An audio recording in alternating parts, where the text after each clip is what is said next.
This is section 4.4, where we will explore other functions. And by other functions, we mean the other four functions that we haven't looked at yet: tangent, cotangent, secant, and cosecant. So if you remember section 1, we just basically looked at all 6 functions, the basic graph, no transformations. In section 2, we looked at sine and cosine when they undergo a transformation with the amplitude and the period. And then in section 3, we looked at sine and cosine as they undergo a change or transformation by horizontally or vertically shifting the graph.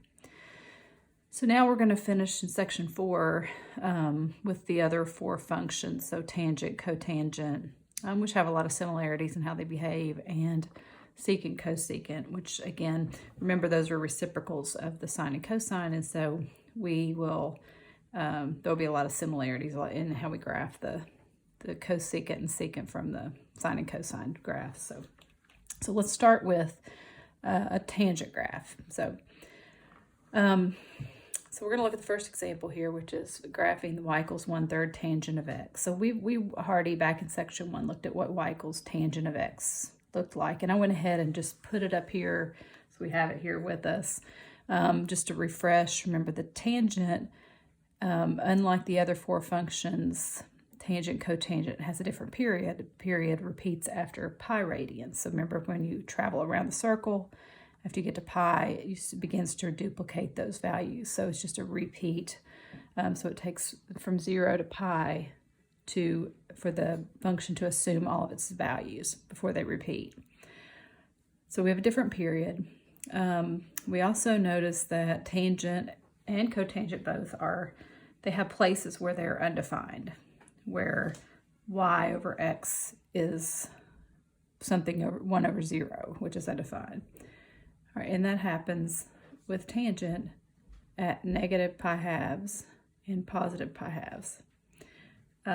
Those are the places where tangent, and then of course 3 pi halves and 5 pi halves and so on.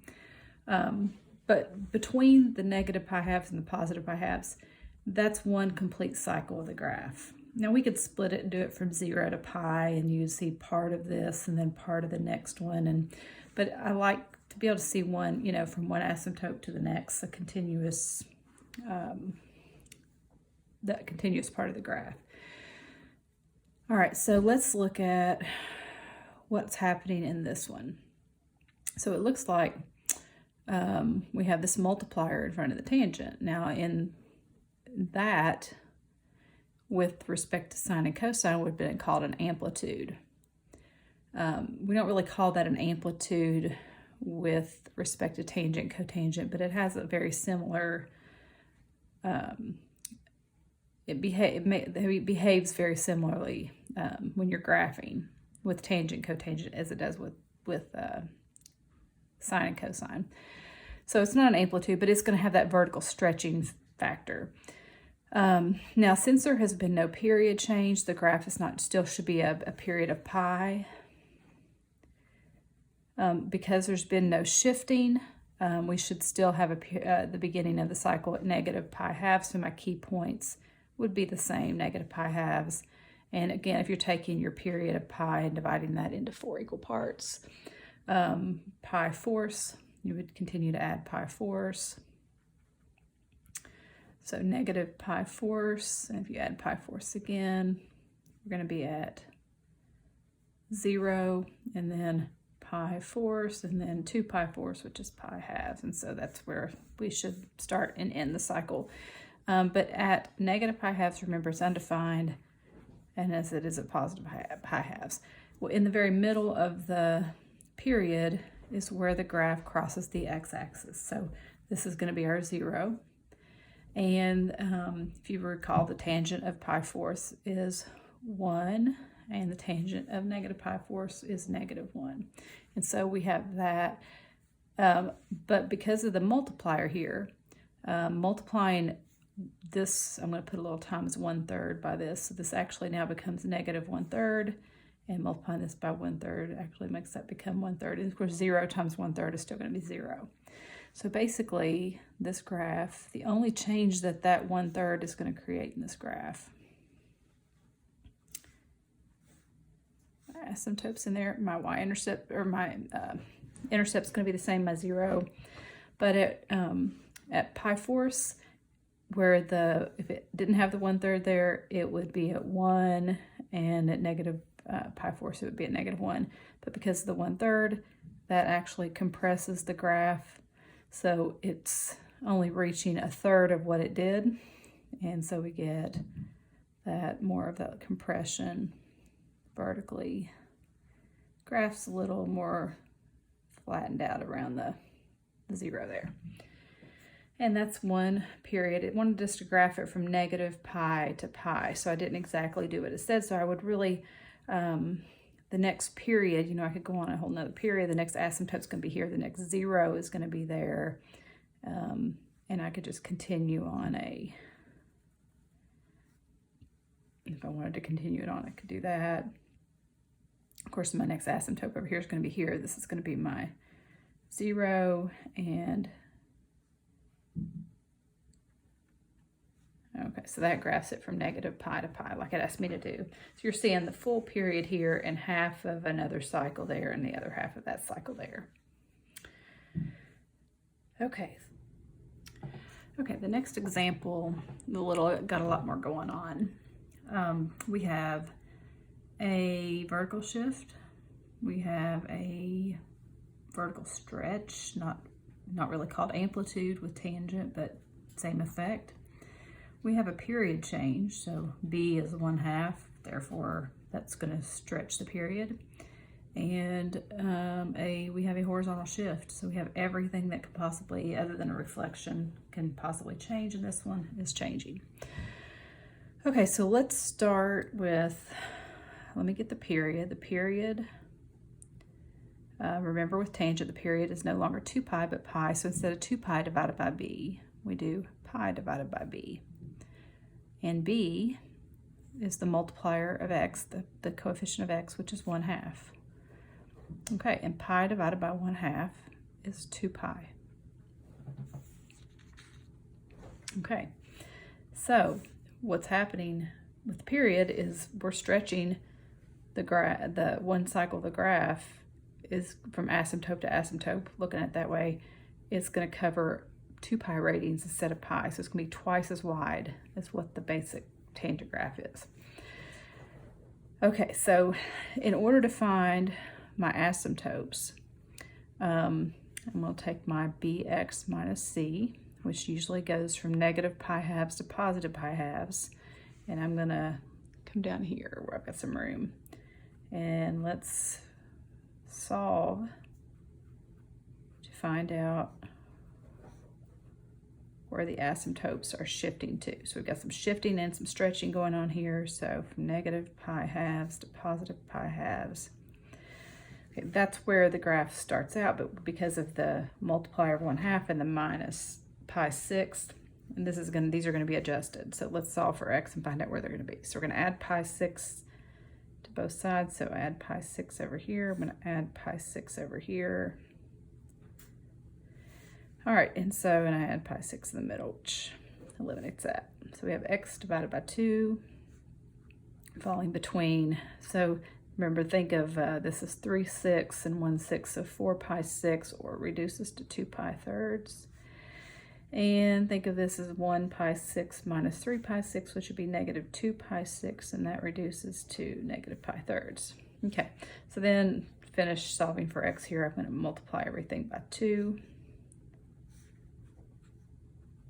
Okay, and so we're going to have negative 2 pi thirds and positive 4 pi thirds. So basically, the new beginning of the period is going to be at negative 2 pi thirds, and the cycle is going to end at 4 pi thirds. And in the beginning and end of our cycle is an asymptote. So we're going to have an asymptote here and an asymptote here. And the distance from negative 2 pi to 4 pi is 6 pi. 6 pi thirds is 2 pi. So you can see that from here to here is a period of 2 pi, which is what it should be. Okay, so let me go ahead and put my asymptotes in there. So at negative 2 pi thirds, so I'm going to kind of estimate it's like a negative 120 degrees.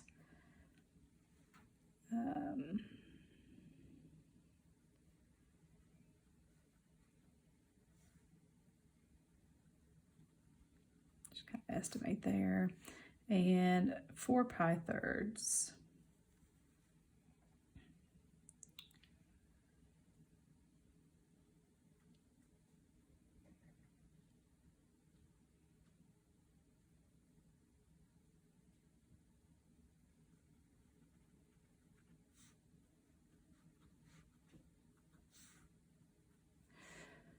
Okay, now in the middle of that period is going to be my 0, my x-intercept. And so I still need to split that period into 4 equal parts. So I still need to find my key points. That will be helpful. So my key points, I know my first and my last, but so it's going to start at negative 2 pi thirds. Remember, we still split our period into 4 equal parts. Our period's now 2 pi divided by 4, 2 pi fourths, or pi halves is how many radians are going to separate our key points. So by continuing to take the first key point and add pi halves, I get the next key point and so on. So negative 2 pi thirds plus pi halves. So I'm going to put these both in terms of 6. This would be negative 4 pi 6 plus 3 pi 6, which would be negative 1 pi 6. And negative 1 6 plus 3 6 is 2 6, which would be pi thirds when it's reduced. And 2 6 plus 3 6 is 5 pi 6. And finally, 5 pi 6 and 3 pi 6 is 8 pi 6, and 8 pi 6 reduces to 4 pi thirds, which is on track where it should end. So asymptote here, it's undefined. Here is where it's going to cross the x-axis. Here is where it would be. Now, I haven't taken consideration the amplitude or the vertical shift there, so we'll get that in a second. But so without the vertical shift, just thinking in terms of the stretch factor there. So tangent would have been at negative 1 here, but now because the multiplier of 2, it's going to be at negative 2 instead of it normally would have been at 1 here, but because the multiplier is going to be at 2. All right, and so I also have the vertical shift, which I can kind of take care of that just by moving my x-axis up, this imaginary x-axis up here at 2, and then just kind of do everything as though that's my x-axis. So asymptote's already in place. At pi thirds, it's going to cross the x-axis, this being now the x-axis after it's been shifted up to. So at pi thirds, so we're going to have a x-intercept there. And at negative pi 6, we are going to have, it would have been, so remember this is like our x-intercept, so we would have been at negative 2, starting from here, that is. So we'll say there. And at 5 pi 6, we would have been at positive 2 from this being our x-intercept. So, all right, so graph comes up. Okay, so everything that happened in that graph, so we had the period change. That stretched the period out twice as wide as what it normally was. We also had everything shift. So we had everything shift to where it's no longer from, not only is it stretched, but it's now shifted. So our asymptotes have been adjusted. We've also had everything shift up to, and we've had that stretch where normally the graph is 1 above and 1 below at those key points. It's now doubled that vertical distance. This has caused that vertical stretch. And that shows one cycle of the graph. And of course, that would just continue up and down the x-axis. Okay, so let's look at now a couple of examples of cotangent. So very similar as far as how everything works. Let me kind of sketch. I should have already done this. The cotangent graph, remember, has its period. You see a full period between asymptotes from the 0. It still has a period of pi. So this is just a refresher from the first section 1 when we graph just the basic functions, all 6 of them. So you'll see an asymptote at 0 and at pi. At the middle of that, at pi halves, it will be at 0 or its x-intercept. it will at pi fourths be a positive 1, and at 3 pi fourths be at negative 1. So where the tangent function was increasing, that way the cotangent function is decreasing. But again, a multiplier here is going to stretch, so it's going to have a vertical stretching factor. It's going to affect these 2 points.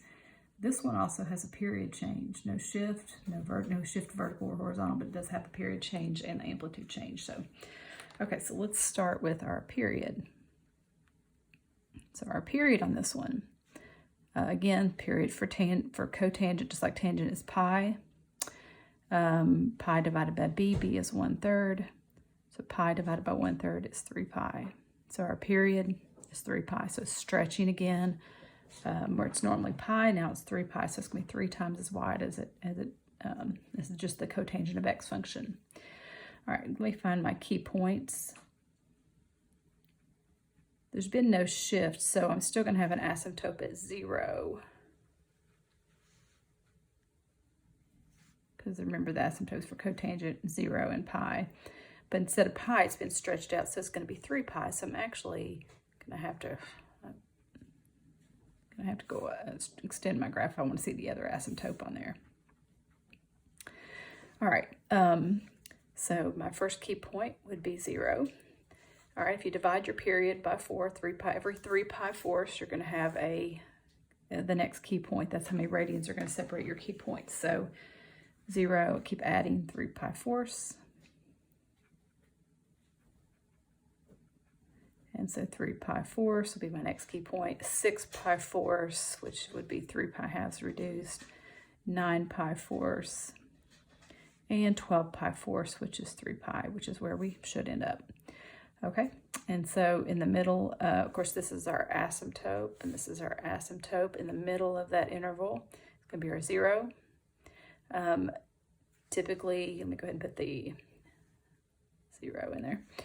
And so tangent typically would be at 1 here and at negative 1 here, but we do have the stretch factor, the multiplier there, so this is actually going to be at 2, and this is going to be at negative 2. So at 3 pi fourths, we're going to be at 2, and at 9 pi fourths,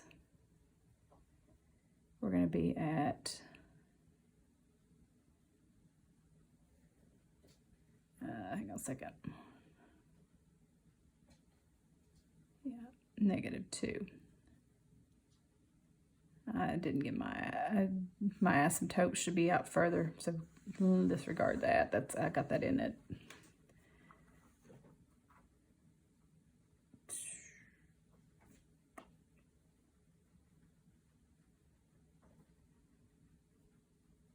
Yeah, I should move my asymptote out further.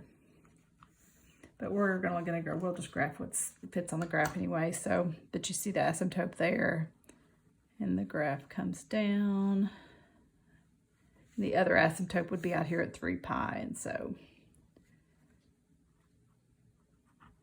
okay. And then you would see the same thing on the side. All right, so we're going to graph y equals 3 cotangent of 2 pi t, so my angle. We're going to graph it on the interval from 0 to 2. Notice there's no pi in this, so just from 0 to 2 radians. Okay, same way, I'm going to start with my period. There has been a period change because there's a multiplier on the angle here. So pi divided by b happens to be 2 pi. All right, well, the pi's cancel and my period becomes 1/2 of a radian. All right, so cotangent, there's been no shift, so I still have my asymptote at 0. And I went ahead and widened out the scale just because it's much easier since this is not going to be in terms of pi. I'm just going to scale it, kind of leave it free to scale it how I want to scale it. Excuse me. So let's scale this by, I'm going to let this be 1 to make that 2. So my period, since I know it's only 1/2, this is half right here. My other asymptote is going to have to be there, but we'll go ahead and get our key points here. So key points 0. Okay, if I take my period and divide it by 4, so 1/2 divided by 4 is going to be 1/2 times 1/4, which is 1/8. So every 1/8, I'll have a key point. So 1/8, add 1/8 again. 1/8 and 1/8 is 2/8, which reduces to 1/4. 2/8, 3/8, 4/8, which is 1/2, and that's where my period should end. So as always with cotangent, you are undefined at the beginning and end of that cycle. That's asymptotes are going to go there. In the middle of that is going to be my 0. Don't have any kind of shifts in this, no vertical or horizontal. I do have a vertical stretch here, so cotangent, which typically is 1 here, is now 1 times 3. And it's -1 here, so it's -3. So it's going to stretch. So it's 0 here in the middle of the interval. This, we'll say, is going to stretch up at +3 and then at -3. So you're going to get that effect right there. There's that vertical stretch. That's really the only change, that and the fact that the period has compressed horizontally. Now it wants me to graph completely to cover the interval from 0 to 2. So just repeat those. So every 1/2 of radian, we're going to have an asymptote. Basically in the middle of each interval, it's going to cross the x-axis of 0. And I'm just going to duplicate that.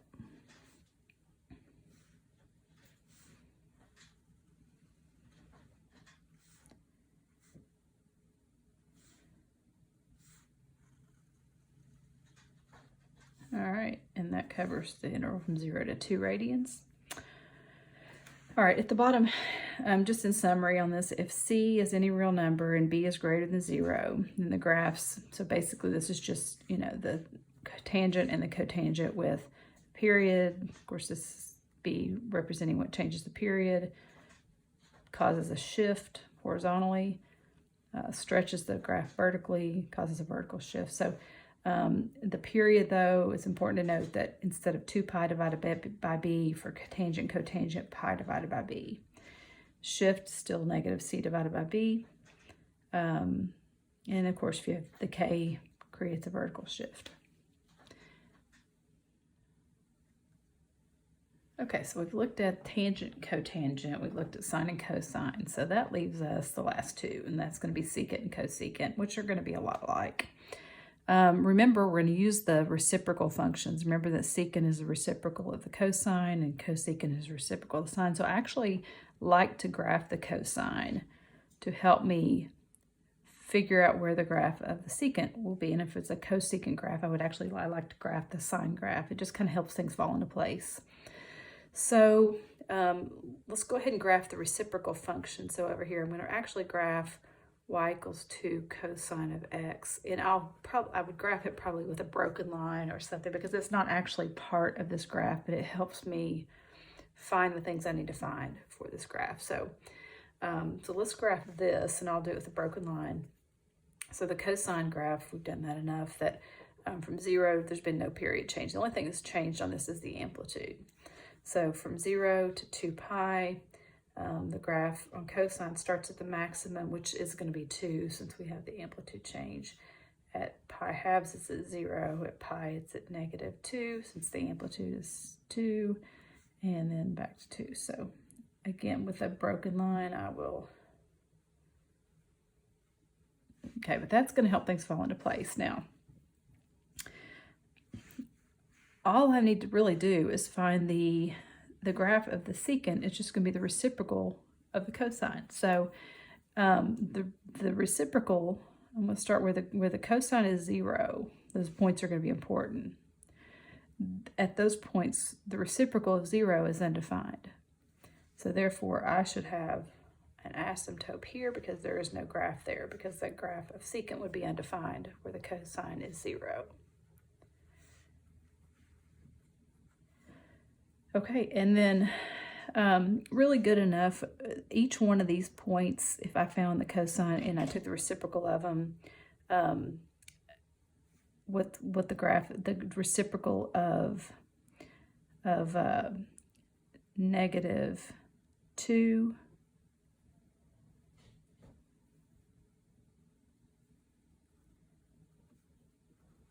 well, without the amplitude there, the reciprocal of -1 would be 1. The reciprocal of +1 would be 1.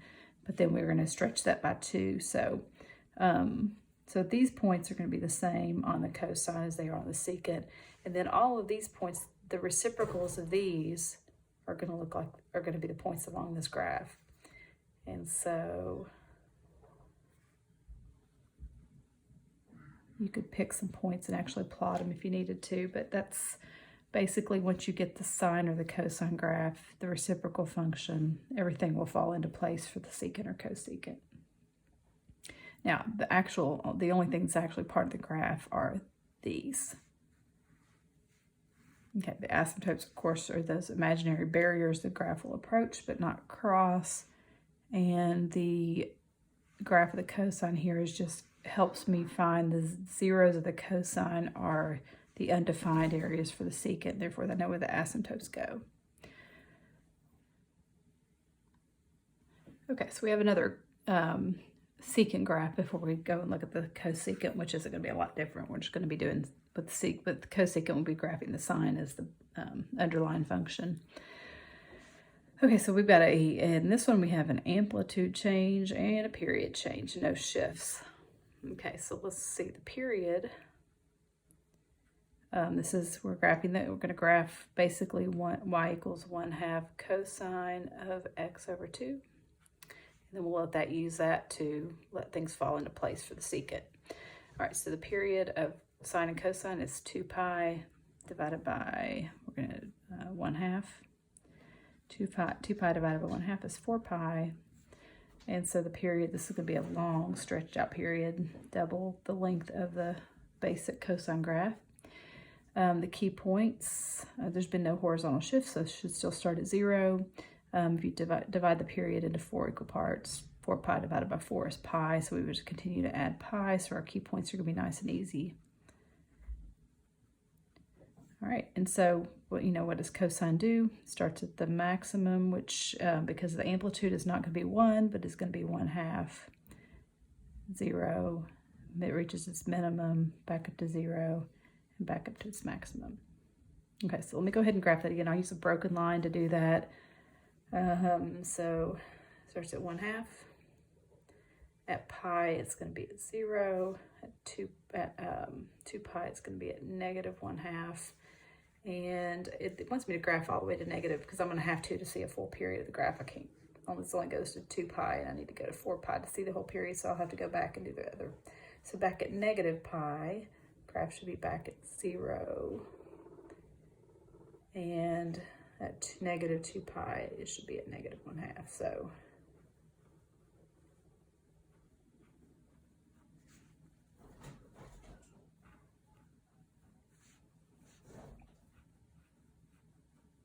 okay.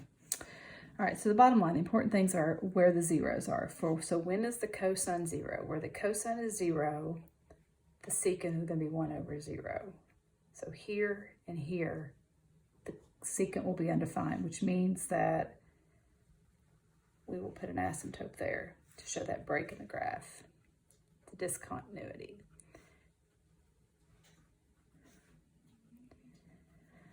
All right, and so at the maximum when cosine is 1, secant, the reciprocal, that's 1. Of course, and then we had the stretch factor of the 1/2, so it's not 1, it's actually 1/2.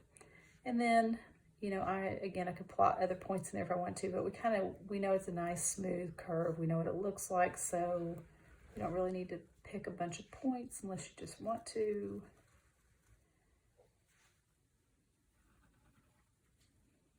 Okay. And so you can see the horizontal stretching factor, how much wider this one is than the one above, and that was created by the 1/2. And the amplitude change on the cosine, you can see the effect that had. But that covers it from -2 pi to +2 pi, and that's really one cycle of the graph. Okay, so this one is cosecant, but it's really no different other than the fact that you're graphing the sine as the underlying function, the reciprocal function, rather than the cosine. So other than that, this one's pretty simple. There's no period change, no shifting. It's just simply an amplitude change. So I'm going to actually graph y equals sine of, well, 3 sine of x as the reciprocal function.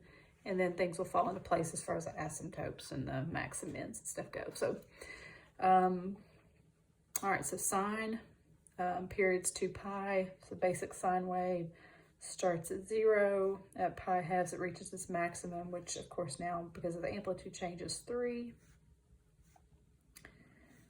Back to 0, reaches its minimum at 3 pi halves, and back to 0. So one period of sine wave would look like that. But again, the important things, what all I really need to know is when is this one 0, because that's when this one's going to be undefined. Okay, well that happens here, here, and here. So asymptotes are going to be at 0. And at pi, and at 2 pi. Okay, what's going on between those asymptotes? Well, you know, with the basic sine wave reached its maximum 1 here, but the reciprocal of 1 was 1. So it's going to be the same value for the sine as it is for the cosecant, or same for the cosecant as the sine. Then we had the multiplier of 3. You could take the reciprocal of any of these values and they are going to flip up like that. And same thing here. So kind of just like secant works. It's really more of just a difference in the asymptotes are going to fall in different places, and where things hit are going to be different. And that's one complete period of the graph of y equals 3 cosecant x. Okay, again, I'm just going to graph the sine function. So I'm actually going to graph y equals 1/4 sine, sine of 3x. So this one has a period change and an amplitude change, but no shifting. Okay, so again, the period 2 pi divided by b is 3. So we get that kind of messy period there, 2 pi thirds. So the key points, 0, because there's been no horizontal shifting. Again, take the period and split that, divide that into 4 equal parts. So 2 pi thirds divided by 4. So let's see, 2 pi thirds divided by 4, which is 2 pi thirds times 1/4 is 2 pi twelfths, which reduces 2 pi over 6. So that's going to be how much separates my key points there. So I'm going to add pi 6. Pi 6 and pi 6 is 2 pi 6, which reduces to pi thirds. 3 pi 6, which is pi halves, 4 pi 6, which is 2 pi thirds, and that's where my period should end. Okay, so this is really the only other thing to consider is the amplitude. This is a sine, again, sine, so sine starts at 0, then it reaches this maximum, which is no longer going to be 1, but 1/4. Back to 0, down to the minimum, and back to 0. So as I graph that, just kind of with a broken curve, but at pi 4 is where, or I'm sorry, pi 6 is where it's going to reach its max of pi 4 of 1/4. So it's just vertically compressed. At pi thirds, it's going to be back to 0. And at pi halves, it's going to be at -1/4. And at 2 pi thirds, it's going to be back to 0. So we're going to have this little. All right, and that's one cycle of the graph. Now, again, the only thing that I really have to use, the only thing I'm going to get from that graph is where the zeros are, because that's where the asymptotes are going to be for the cosecant. So asymptote at 0, asymptote at pi thirds,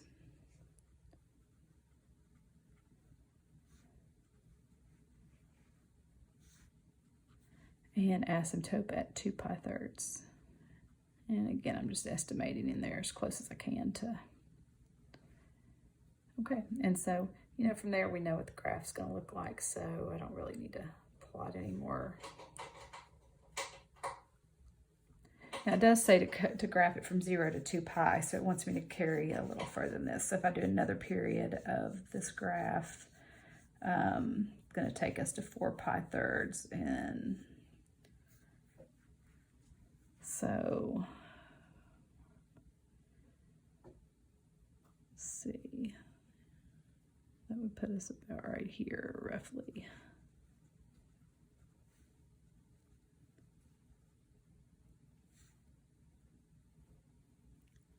All right, with the middle being, oh, hang on. So every pi 6, we're getting a key point. So what was it?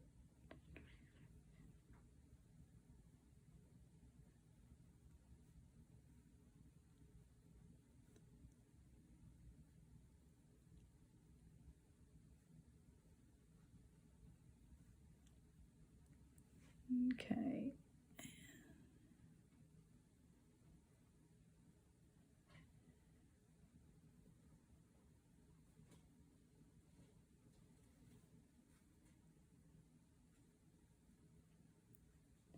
Okay, so I'm just continuing this graph on. So another asymptote here.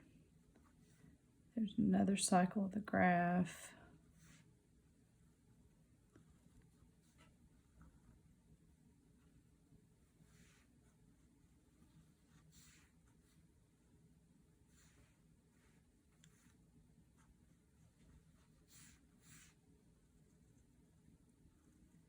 Okay, so I actually can get 3. There's a period right there.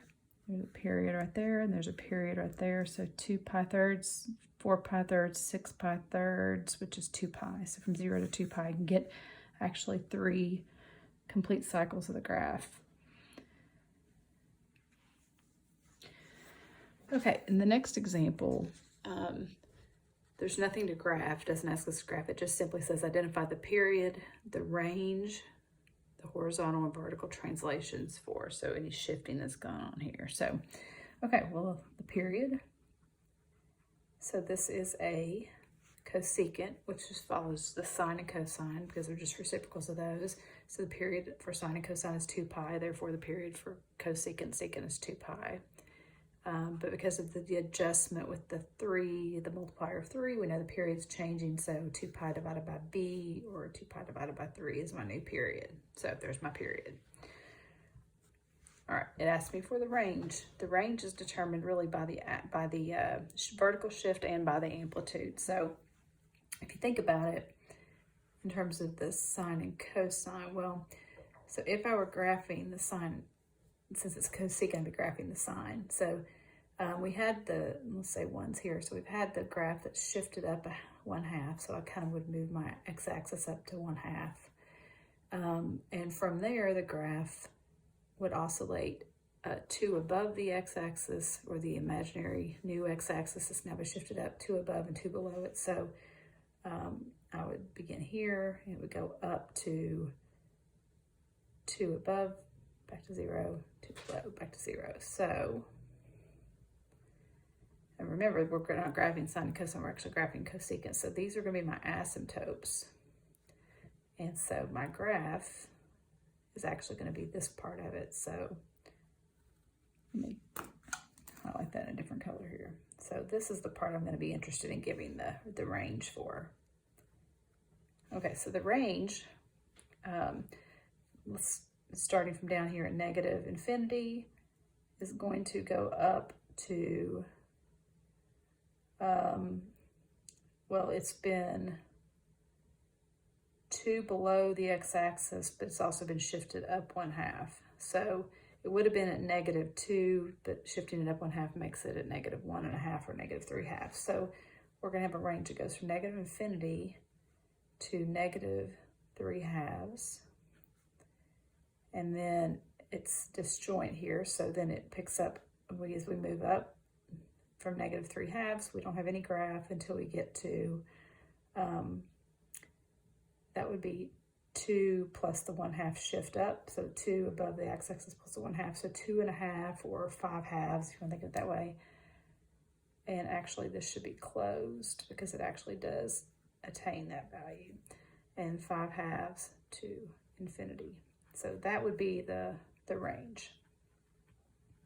So remember, not the blue is just the graph of the sine, which helps me find the graph of the cosecant, but they just want the range for the cosecant. So the graph is graphed in the pink color there, negative infinity up to -3/2, and then the graph resumes at 2.5 or 5/2 up to infinity. All right, so that's the range. All right, horizontal and vertical translation. So vertical translation shifts, that's easy enough. So vertical shift up or +1/2, okay? And then the horizontal shift, remember we just do C divided by, or I'm sorry, negative C divided by B. And so negative C is pi/2 divided by B, which is 3. We could simplify that, so that would be the same thing as negative pi/2 times 1/3, which would be negative pi/6. So there is your horizontal shift, there is your vertical shift, there's your period, and then that is your range. All right, and we have one last graph here to try, and this one again, it's got a lot going on. So, but again, sine and cosine are not too difficult. If you, secant, cosecant, just graph the sine, and pretty much the cosecant graph will fall into place from there. But we do have, and this one has everything. We have the period change, we have a horizontal shift, we have an amplitude change or a vertical stretch, we have a reflection even, and we have a vertical shift down too. So, before I even do anything, I could go ahead and just, let's move the whole x-axis down and take care, and then I can forget about the shift, the vertical shift that is. So now I can kind of forget that. This is going to be my new x-axis. I'm going to do everything with respect to that. Okay, so what I have on this one, let's start with the period. Period is 2 pi divided by b. B is pi/3. All right, so that's going to be 2 pi divided by, so 2 pi times 3/pi, because dividing is the same as multiplying by the reciprocal. And so the pi's cancel and we end up with 6. So we have a period that is 6 radians. There's no pi in it. So it's just going to, that's why I widened the scale out so I can scale it how I want to. With the vertical shift or the horizontal shift, let's go ahead and find out what the shift is. So the horizontal shift, negative c divided by b. C is negative pi/6. B is pi/3. So minus the negatives at positive pi/6 divided by pi/3 or times the reciprocal. All right, and so the pi's cancel in it, but 3/6, which is 1/2. So we've had a shift to the right, positive 1/2. So this graph should start at 1/2. Let's go ahead and find our key points. So starting with 1/2 being the first key point. If I take 1/4 of the period, 6 divided by 4 would be 6/4 or 3/2. So that's how much 3/2 radians is going to separate each key point. So 1/2 and 3/2 is 4/2 or 2. 4/2 and 3/2 is 7/2. 7/2 and 3/2 is 10/2, which is 5. 5 or 10/2 and 3/2 is 13/2. Okay, and that's where the cycle should end. Okay, so we have this one's, we're going to graph the sine since the cosecant is reciprocal of sine. Now, normally sine starts at 0, and this is going to be our 0 because remember this is our new x-axis. We've already shifted it down, so I don't have to worry about the shift any longer. So 0, but no, it's shifted to the right 1/2. So I got to figure out what my scale is going to be. Okay, so let's do it by, looks like it'd be easy enough to do by, we'll go 1, 2, 3, 4, 5, 6. Okay, so we should be able to, from 1/2 to 6.5, 13/2, we should be able to get one full cycle of the graph in this way. All right, so now this is my x-axis, so I've already shifted it down 2. And so at 1/2, the graph would be at 0, which is really going to be -2. So, all right, with the amplitude, now remember with the reflection of negative, we're gonna instead of going up like sine usually does, we're gonna go down. So my next key point should happen at 2, and I should be going down instead of up because of the negative. All right, with an amplitude of 4, I'm gonna go off my graph.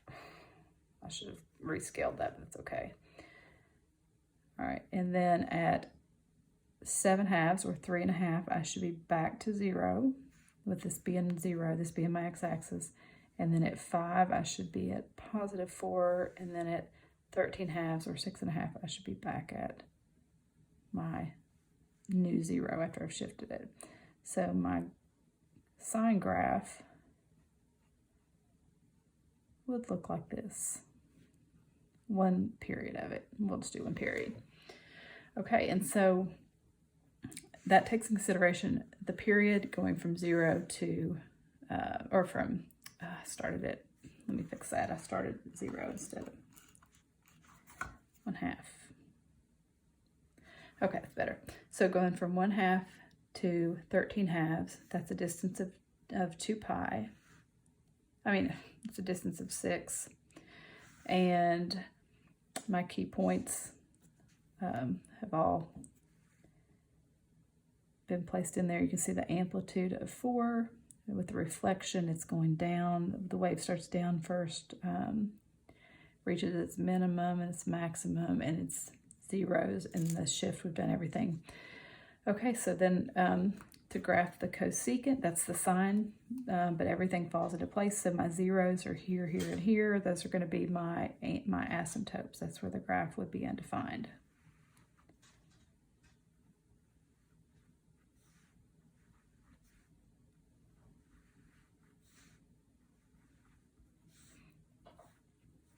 Okay, so the hard part's out of the way. This is the easy part. So now my graph's gonna be kind of messy down here into my writing because I have such a deep amplitude there, and I didn't leave enough room. So okay, so that's basically one period of that graph. So that had a lot going on. Like I said, everything in that had changed. We have the change in the period. We had a little bit of shifting horizontally. We had the vertical shift down 2.